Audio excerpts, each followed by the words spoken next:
மாணவர்களின் கல்வித்தரத்திற்காக பாடுபட்டு கொண்டிருக்கும் அனைத்து ஆசிரியர்களுக்கும் எனது அன்பான வணக்கம். இப்பொழுது இந்த காணொளியில் நாம் காணவிருப்பது இந்த லைவ் ஒர்க் ஷீட் பற்றி தான் பார்க்க போகிறோம். போன காணொளியில் லைவ் ஒர்க் ஷீட்னா என்ன, அதில் எப்படி அக்கௌண்ட் ஓப்பன் பண்ணுறது அப்படின்னு நாம் பார்த்தோம். அது கூட செலக்ட் அப்படிங்கிற அந்த கமாண்டை பற்றியும் நாம் பார்த்தோம். இன்றைக்கி அந்த காணொலியோட இரண்டாவது பகுதி. இந்த இரண்டாவது பகுதி என்னன்னு பார்த்தீங்கன்னா ஜாயின் கமாண்ட். அதாவது ஜாயின் பண்ணுறது, பொறுத்துக இருக்கு இல்லைங்களா. இந்த பக்கம் ஒரு சைடு கேள்வி இருக்கும், ஒரு சைடு விடை கட்டிருக்கும். அந்த கேள்விக்கான விடையை சரியாக பொருத்தணும். அது எப்படி பொருத்தலாம் அப்படின்னு ஒரு காணொலி. இது பாருங்கள், முதல்ல நான் ஒரு பிடிஎஃப் எடுத்துக்கிட்டேன். பிடிஎஃப் எப்படி உருவாக்கணும்னு சொல்லிட்டு ஒரு காணொலி போட்டேன், அதில் பார்த்துக்கோங்க. இப்படி தான் பிடிஎஃப் உருவாக்கணும். பிடிஎஃப் பாருங்கள், இப்போ நான் ஒரு 8 கேள்வி இதில் வச்சுக்கிறேன். என்னென்னு பார்த்தீங்கன்னா 6ஆம் வகுப்புக்கான ஒரு 8 கேள்வி கொடுத்துக்கிறேன். ஒன்று பொறுத்துக, பேக்கில் இருக்கிறது தான். அதே மாதிரி ஏபி சொற்களை பொருத்தணும். ஒரே மாதிரி ஓசில் கொடுங்க. பேர், ஊர், பால், வேல், வான், தேன், தோல், வாள், இதை பொருத்தணும். அதே மாதிரி இந்த பாடலடியை புரிந்துக்கிட்டு மேலே இருக்கிறதுக்குன்னா விளைவுக்கு என்ன, அறிவுக்கு என்ன, இளமைக்கு என்ன, புலவர்க்கு என்ன அப்படிங்கிறது அந்த இன்பத்தமிழங்க பாடலில் பாரதிதாசன் சொல்லியிருப்பார். அதை பொறுத்து நாம் இங்கே விடையை பொருத்தணும். சரி, இந்த பொறுத்துக எப்படி நம்ம லைவ் ஒர்க் ஷீட்டில் பண்ணலாம் அப்படின்னு நான் உங்களுக்கு சொல்கிறேன். இது ஏற்கனவே பண்ணி வச்சது தான். சரினாலும் இந்த கமெண்ட்டுக்காக, இந்த காணொலிக்காக மறுபடியும் நான் எடுக்கிறேன். இது ஆஃப்லைன் பிடிஎஃப். பாருங்கள், இதில் எதுவுமே வராது. வச்சுன்னா பாருங்கள், இந்த பென்சில் எதுவும் வரல. ஆனால் லைவ் ஒர்க் ஷீட்டில் இங்கே கொண்டு போய் வச்சிங்கனாலே பென்சில் வந்துடும். நல்லா நீங்கள் பாருங்கள். சரி, இந்த ஆஃப்லைன் நான் க்ளோஸ் பண்ணிவிட்டு லைவ் ஒர்க் ஷீட் போயிடுறேன்.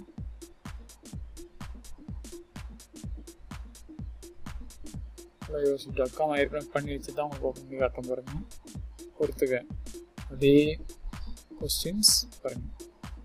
இப்போ அதில் பார்த்திங்கன்னா நம்ம கொண்டு போனோன்னே எந்த கர்சர் மட்டும் தான் தெரிஞ்சது, எந்த ஒரு மாற்றம் வரல. ஆனால் இங்கே நீங்கள் இங்கே வச்சாலும் ஒரு மாற்றம் இல்லை, இங்கே வச்சாலும் ஒரு மாற்றம் இல்லை, இங்கே வச்சாலும் ஒரு மாற்றம் இல்லை. அந்த பொறுத்துக்குங்கிற தலைப்பில் வச்சாலும் மாற்றம் இல்லை. சரி, இதில் வச்சாலுமே ஏபி சொல்ல போகிறது, இதுலேயும் மாற்றம் இல்லை. பாருங்கள், மற்றபடி இந்த கேள்விகளுக்கு வைக்கும் பொழுது உங்களுக்கு ஒரு பென்சில் வந்துடும். ஆட்டோமேட்டிக்காக பென்சில் வருதுங்களா. இப்போ இந்த பென்சிலை வச்சுக்கிட்டு இதுக்கு எது சரியான விடைங்கிறத பொறுத்தணும். இப்போ விளைவுக்கு நீர், இளமைக்கு பால், அறிவுக்கு தோல், புலவர்க்கு வேல். 4 பொருத்தியாச்சு. அடுத்து பேர்,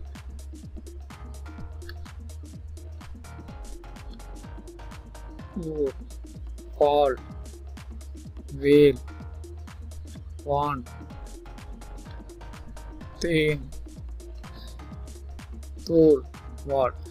ஏய்பு சொற்களை பொறுத்த ஏய்பு சொற்கள் என்னன்னா ஒரே ஓசையிலோ, இறுதி எழுத்து ஒரே ஓசையிலோ ஒரே எழுத்திலோ முடியும். அதுதான் நம்ம ஏய்பு சொற்கள்னு சொல்லுவோம். அதை நாம் இன்னும் பொருத்திட்டோம். என்ன பண்ணுறோம், ஃபினிஷிங்கிறத கொடுக்க போகிறோம். பாருங்கள் என்ன வருதுன்னு பாருங்கள்.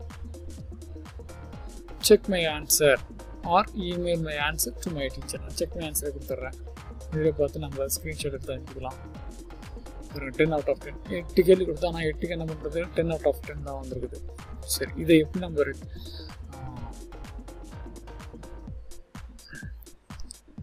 நம்ம இப்போ ரெடி பண்ணுறது அப்படின்னு நான் உங்களுக்கு சொல்கிறேன். ஏற்கனவே இதுக்கு கமெண்டெல்லாம் போட்டு வச்சுட்டேன்.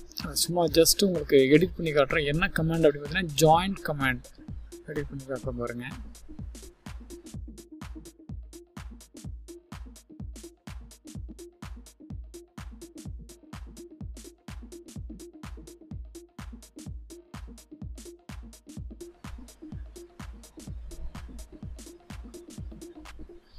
பாருங்கள், ஜாயின் 1, ஜாயின் 2, ஜாயின் 3, ஜாயின் போட்டு அந்த காலன் போட்டுக்கணும்.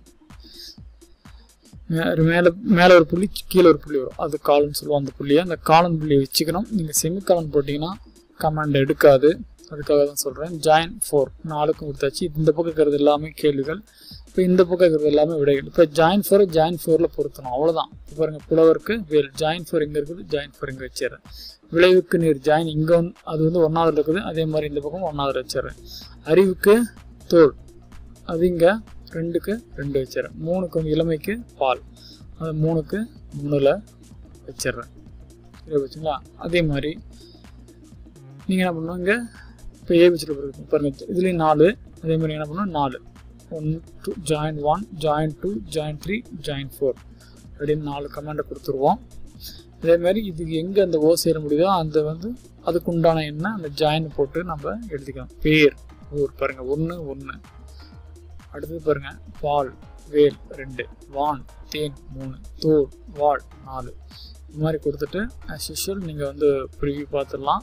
ப்ரிவியூ பார்த்த முன்னாடி என்ன பண்ணும், ஷேவ் கொடுத்துருங்க. பாருங்க, இப்போ வேணால் ஒரு இந்த ஜாயின் கமாண்ட் வந்து பார்த்துக்கோங்க, எல்லாமே ஸ்மால் லெட்டர்ஸில் இருக்கணும்.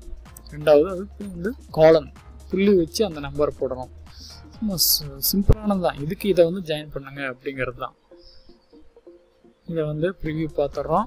ப்ரிவியூ பார்க்கும்போது தப்பாக இருந்துச்சு ரெட் கலரில் காட்டும். அப்படி இல்லைன்னா பென்சில் வைக்கணும் அப்படிங்கிறது. பென்சில் வைக்காம வந்துச்சுன்னா நம்ம சரியாக பண்ணிக்கிறோன்னு அர்த்தம். பாருங்க வந்துருச்சுங்களா? இப்போ நம்ம எல்லாமே கரெக்டாக பண்ணிக்கிறோம். இதில் மாற்றம் ஓகே. அடுத்தது சேவ். சேவ் பண்ணதுனால அது கேட்குது.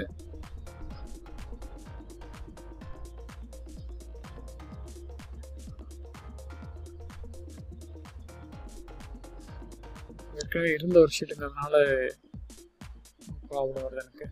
ஒன்றும் இல்லை. Yes I want to share my worksheet. இதை கிளிக் பண்ணிக்கோங்க. ரீப்ளேசிங் எக்ஸிட்டிங் ஒர்க் ஷீட் அதை நான் கொடுத்துட்டு ஷேர் ஒர்க் ஷீட் கொடுத்துட்டேன்.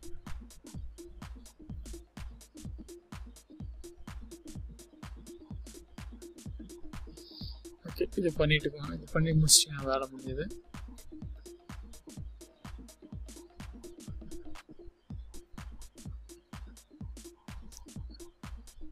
இந்த வெப்சைட்டை பார்த்து யாராவது ஒருத்தர் 1 or 2 மெம்பர்ஸ் நீங்கள் லைவ் ஒர்க் ஷீட் ரெடி பண்ணியிருந்தேன் எனக்கு ரொம்ப சந்தோஷம். இனிமேலாவது அந்த பணியை தொடருங்க. ஏன்னா நமக்கு வந்து கொடுக்கப்பட்ட ஒரு உத்தரவு அப்படி இருக்குது. அதாவது பார்த்திங்கன்னா மாணவர்களை கல்வி தொலைக்காட்சி வழியாக பாடங்களை பார்க்க வைக்கணும். ரெண்டாவது அதுக்கு ஆசிரியர்கள் நீங்கள் வாட்ஸ்அப் வழியாக பயிற்சி தாள்கள் என்னென்ன கொடுத்தீங்க அது எப்படின்னு கேட்குறாங்க. அடுத்து அந்த பாடத்துக்கு உண்டான ஒரு செயல்பாடு நீங்கள் கொடுக்க சொல்லிக்கிறாங்க. அதனால் நீங்கள் ஆசிரியர்கள் கண்டிப்பாலுமே நீங்கள் இதை ஒர்க் ஷீட் எடுத்துக்கோங்க. இது வந்து காகிதம் தேவையில்லா ஒரு ஒர்க் ஷீட்டு. இது மாணவர்கள் அப்படியே வந்து இணையம் வழியாக எழுதி நமக்கு வந்து ஷேர் பண்ணும்போது நம்ம ஈஸியாக வேல்யூவேஷன் பண்ணி நம்மளுடைய பதிவேட்டில் பதிவு பண்ணிக்கலாம். அது மிகவும் உபயோகரமாக இருக்கும். இதை வந்து நீங்கள் எல்லோரும் பயன்படுத்தணும்னு சொல்லி நான் கேட்டுக்கிறேன். அடுத்ததான் நம்ம பார்த்தீங்கன்னா ட்ராப் அண்ட் ட்ராக் கமாண்டில் நான் வந்து உங்களை மறுபடியும் சந்திக்கிறேன். அது வரைக்கும் நீங்கள் என்னுடைய சேனலை வந்து வாட்ச் பண்ணுங்கள்.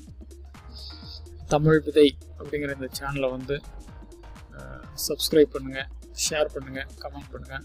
பெரும்பாலும் மாணவர்கள் பயன்படுத்தக்கூடிய வீடியோக்கள் போட்டிருப்பேன். இப்பொழுது ஆசிரியர்கள் பயன்படுத்தக்கூடிய அந்த தொழில்நுட்பம் சார்ந்த சில வீடியோக்கள் போடலாம்னு சொல்லி இப்போ நான் ரெடி பண்ணி போட்டுருக்கிறேன். இதைத் தொடர்ந்து tamilrksheet.blogspot.com அப்படிங்கிற அந்த வலைப்பு தளத்தை நீங்கள் ஆதரிக்கணும். அதுலேயும் பார்த்தீங்கன்னா ஸ்டடி மெட்டீரியல்ஸ், வினாத்தாள்கள் நிறைய பதிவேற்றம் செஞ்சிட்டு இருக்கிறோம். அதனால் நீங்கள் அதையும் வந்து கொஞ்சம் பாருங்கள்.